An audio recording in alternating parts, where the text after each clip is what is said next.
like to make it more personal, to take the personal, the human path, if it's possible. So I'll be happy to. There will be some things that will be very close to Yaakov's questions. But do you want to turn this on? I don't think it's on now.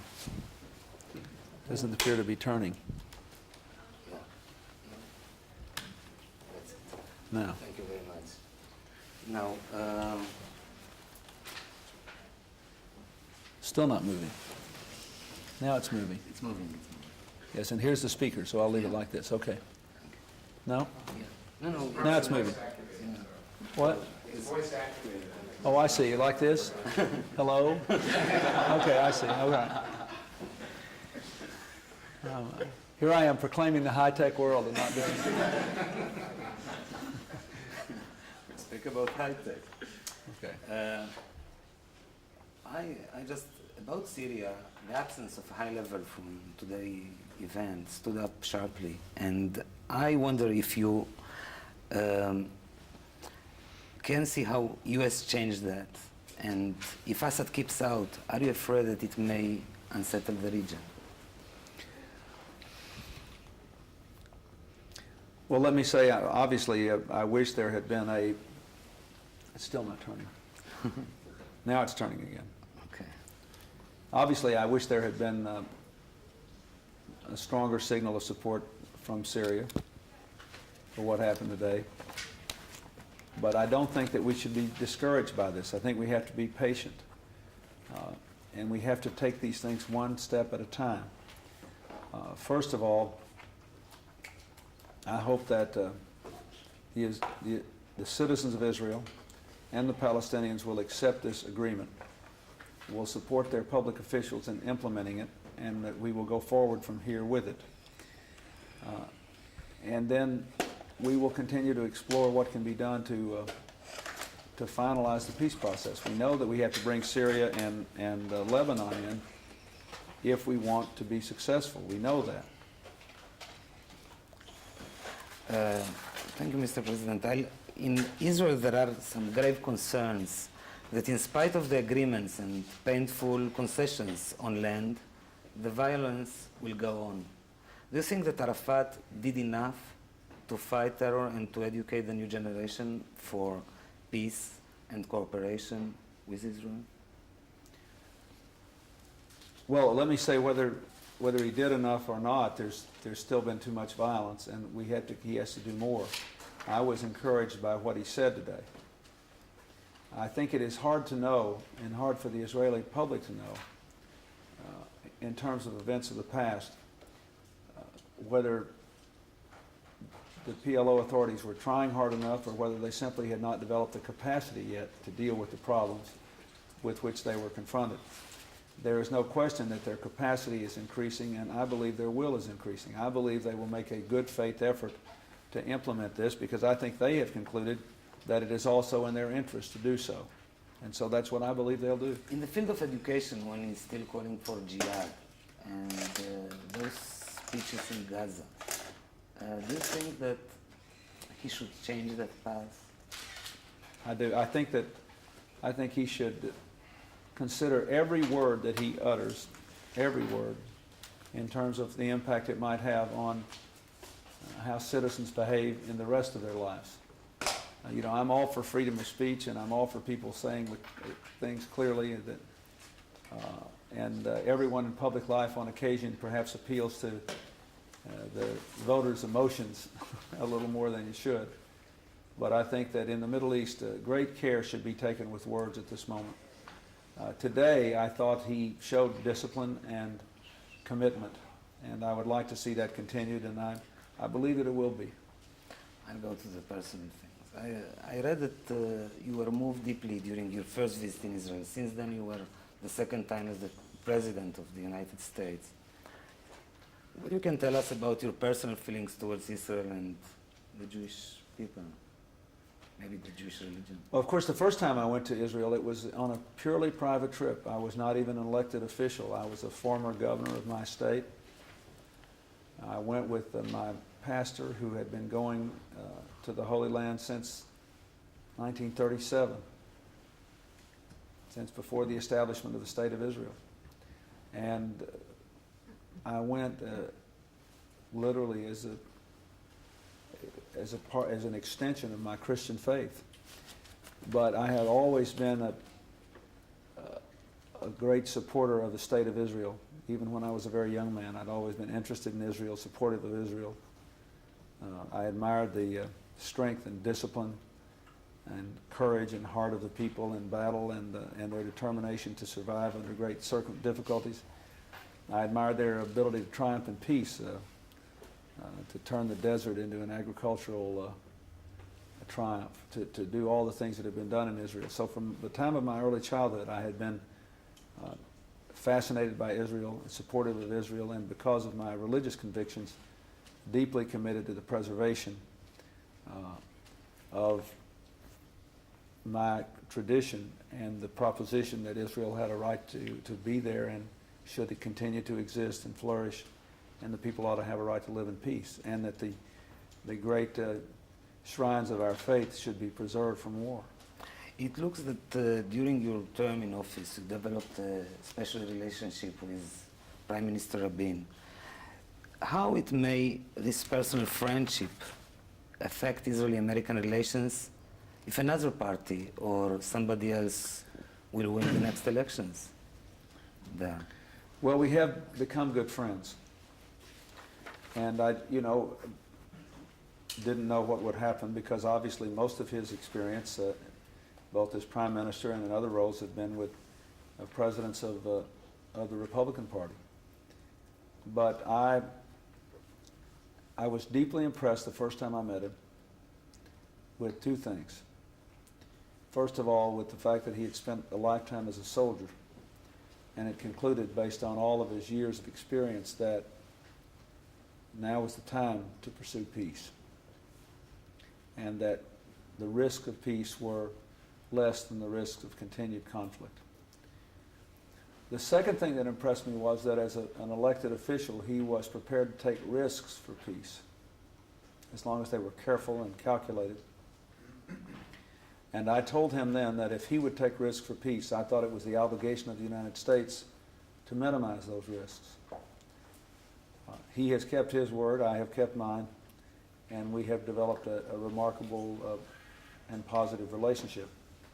But I would hope that the ties that bind the United States and Israel would reach beyond party and beyond personalities. I would hope that if for whatever reason he had to deal with another president, that president would be supportive of the peace process, and if for whatever reason the president had to deal with another prime minister, they would be working for a comprehensive peace in the Middle East, which would strengthen the long-term security of the Israeli people. And the last point, just Jerusalem. Your personal position was changed since '92? No.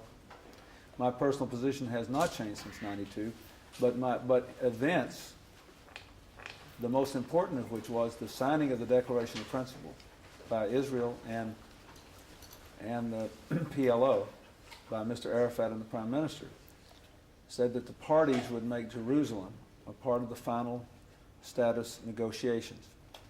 And what I pledged was that the United States would support the peace process, but would not try to dictate its outcome. Now, if you remember the last time the United States tried to dictate the outcome, there was great consternation in Israel. A lot of people said, well, the United States is our friend, but why are they telling us what has to be in an agreement? We have to decide what has to be in an agreement. In this case, on the Jerusalem issue, obviously, almost everyone in Israel, perhaps 100% of the people feels that. But what has made this peace process successful so far is that the United States has facilitated it, has tried to minimize the risks of peace, has tried to support the success of each agreement, but has not tried to dictate the outcome. That is what has made it a success.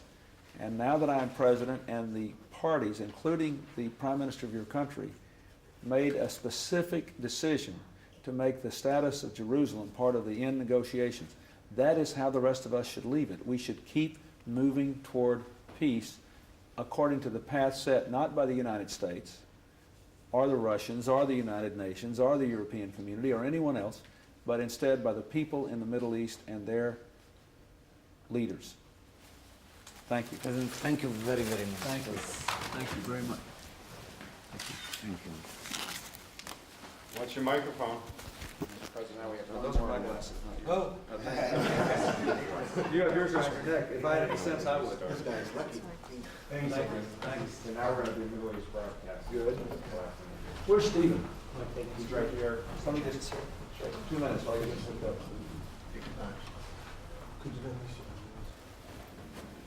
We lost audio. Okay. Okay. We're waiting for For the president. I'm almost done. Take your Whenever time, you're sir. ready, No problem. Absolutely no problem. We are lucky and privileged to be here.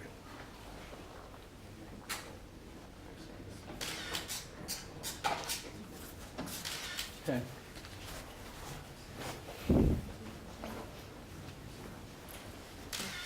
This is broadcast live to the Middle East. Broadcast live?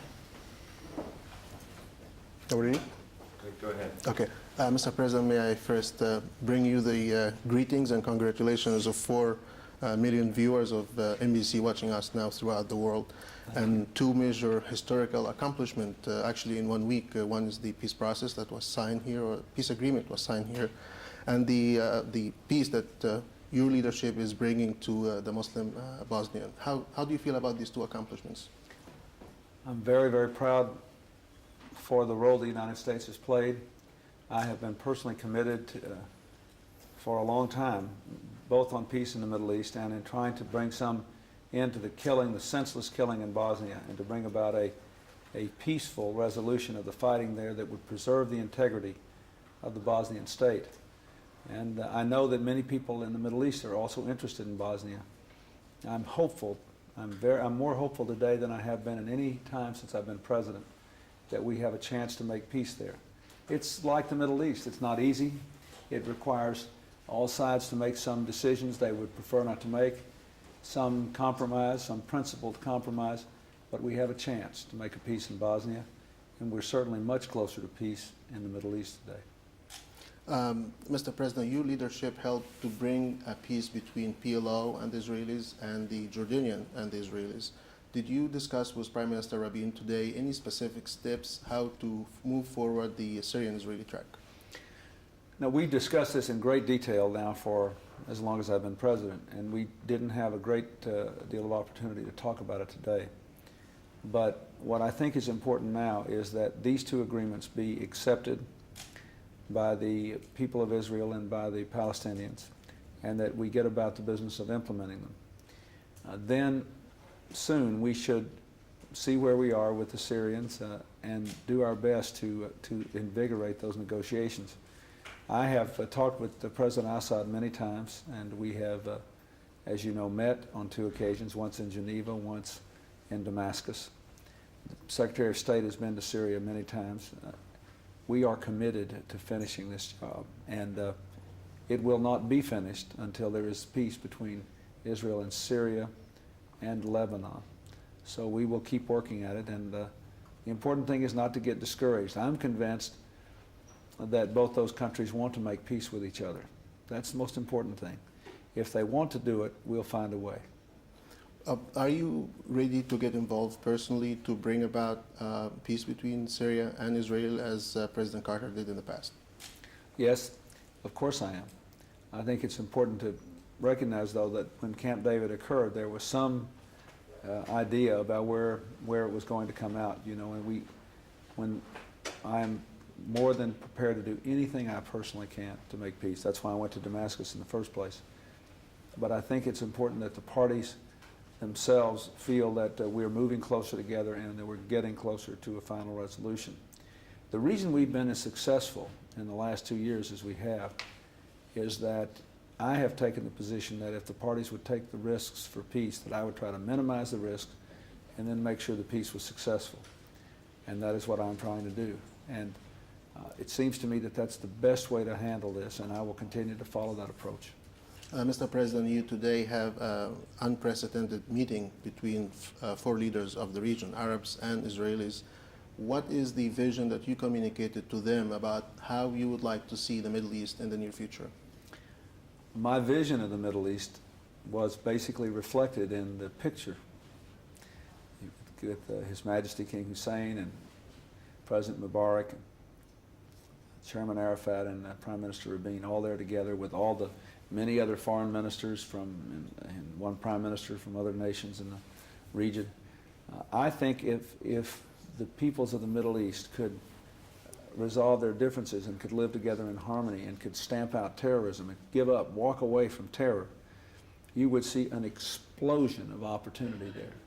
You would see a blizzard, a horde of tourists coming from every continent in the world to the Middle East. You would see investors coming from everywhere to change the whole face and future for the children of the Middle East. So that is my vision, and I think that's the vision they have. I think that's why they're here, and I hope others will join with them.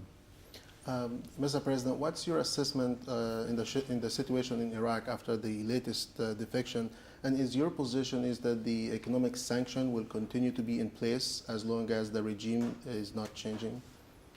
My position is the position of the United Nations, strictly interpreted. My position is that the economic sanctions should remain in place as long as Iraq is not in full compliance with all the relevant resolutions of the United Nations. It seems unlikely that Iraq will come into compliance fully as long as Saddam Hussein is there. In terms of the defections, I think it shows that even within his own inner circle, and within his own family, there is profound alienation from the way he has run the country and the way he has, in effect, run the country into the ground. I wish, more than I can say, that Iran and Iraq could be part of the family of nations in the region and in the world. They're full of immensely talented people who have a great contribution to make. But that is up to them, not up to us. Their conduct, their decisions should determine how the rest of the world responds to them. Talking about Iran and Iraq, how do you assess the security situation in the Gulf region, and what's your assessment for the role that Saudi Arabia and the other GCC country is playing in that regard? I think they played a very positive role, the Saudis, the other GCC countries. I think that since the Gulf War, the security situation has stabilized. And we have been able to play a stabilizing factor without having the threat of large, massive movements of people in the region. You know, last October when troop movements in Iraq threatened Kuwait, because we had been able to pre-position some material, because we had greater mobility, we were able to move very, very rapidly to head off the prospect of an invasion without the kind of bloodshed and difficulty we had during the Gulf War. So my sense is that the security situation is stabilized there. Every country has its own challenges, its own difficulties, but I think that we're moving. The biggest threat to the security of the region is still terrorism. That's what we have to get rid of. That's what we have to walk away from. That's what has to be renounced. Last question, Mr. President. I've covered the APEC conference, and I watched you attending there, and I was very impressed with the way that you handled yourself, knowing in advance that Senator Dole is going to present his proposal to move the embassy to Jerusalem. You completely avoided the issue. What is your administration position on Senator Dole's attempt to move the embassy? We believe that the United States should do nothing to interfere in these peace negotiations. Israel and the PLO, through their leaders, in the Declaration of Principles, made the decision that Jerusalem would be part of the final status negotiation. It is their peace process. It is their future. And for the United States to take a unilateral action to disrupt that peace process is, I think, a big mistake. Most people, I think, in the Arab world know how most Americans feel about Jerusalem because of our own heritage. Although we also have more and more Muslims who are American citizens, legal immigrants. We're glad to have them here. And they cherish Jerusalem as well. But without regard to our personal feelings or our religious and emotional ties, what is making these peace talks successful is that the parties themselves, through hard, tough negotiations, are hammering out these decisions. And the United States is not out there in public saying you should do this, you should do that, you should do the other thing. We are instead privately working with them to work out the last thorny details, to try to set the scope of the debate, to try to help do whatever we can to minimize the risks of peace. But this is a stunning thing. You know, today in this room where we're speaking, Chairman Arafat and Prime Minister Rabin came in here and initialed the maps involved in this peace agreement, and there were 26 different maps with enormous details that they initialed. Now that is the extent to which their negotiators went.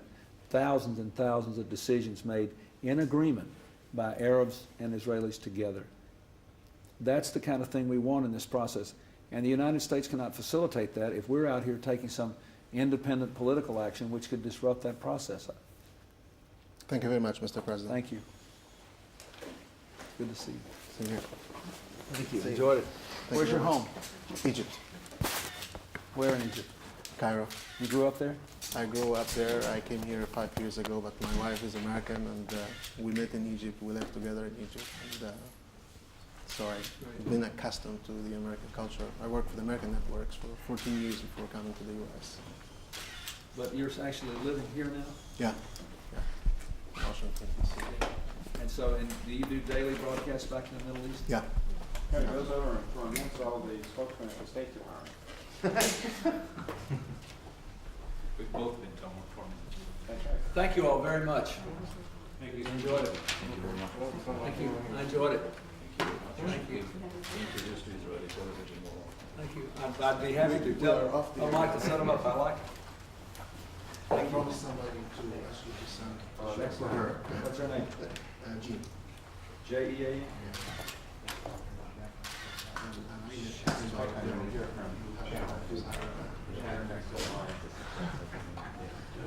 I'm writing about this. Thank you. Please do. I'd love to have it. Thank you.